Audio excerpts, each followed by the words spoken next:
അയർലൻഡിൽ legally reside ചെയ്യുന്ന non EU നാഷണൽസിന് helpful ആകുന്ന ഒരു ക്വിക്ക് അപ്ഡേറ്റ് പറയാനാട്ടോ.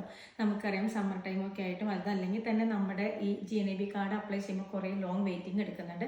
അപ്പോൾ ഈ സമ്മർ ടൈമിൽ ട്രാവൽ പ്ലാനുകൾ ഇത്രയും കൂടെ സുഖമാക്കാൻ വേണ്ടിയിട്ട് നമ്മുടെ irish-immigration.in പുതിയൊരു അപ്ഡേറ്റ് വന്നിട്ടുണ്ട്. നിങ്ങളുടെ എക്സ്പയർഡ് ആയിട്ടുള്ള GNAB കാർഡ് വെച്ചിട്ടായാലും നമുക്ക് ട്രാവൽ ചെയ്യാം. അത് ജൂലൈ 13 മുതൽ ഓഗസ്റ്റ് 31 വരെയുള്ള ഡേറ്റുകളിലാട്ടോ.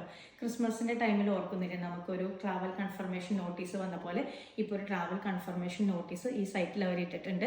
ആ നോട്ടീസ് വെച്ചിട്ട് നിങ്ങളുടെ എക്സ്പയർഡ് ആയിട്ടുള്ള കാർഡും അതുപോലെ നിങ്ങൾ പുതിയ കാർഡിന് അപ്ലൈ ചെയ്തതിൻ്റെ പ്രൂഫും കാണിച്ചു കഴിഞ്ഞാൽ നമുക്ക് ഈ ജൂലൈ 13 മുതൽ ഓഗസ്റ്റ് 31 വരെയുള്ള ഡേറ്റിൽ ട്രാവൽ ചെയ്യാം. പിന്നെ അതിനകത്ത് പറയുന്നുണ്ട് നമ്മുടെ ട്രാവൽ എയർലൈനായിട്ട് ഒന്ന് ഡബിൾ ചെക്ക് ചെയ്തേക്കാം. അതുപോലെ നമ്മൾ വേറെ ഏതെങ്കിലും കൺട്രിയിൽ ഇറങ്ങിയിട്ട് ട്രാൻസിറ്റ് എടുക്കുന്നുണ്ടെങ്കിൽ അവിടെയും ഒന്ന് ചെക്ക് ചെയ്തേക്കാം എന്നുള്ളത്.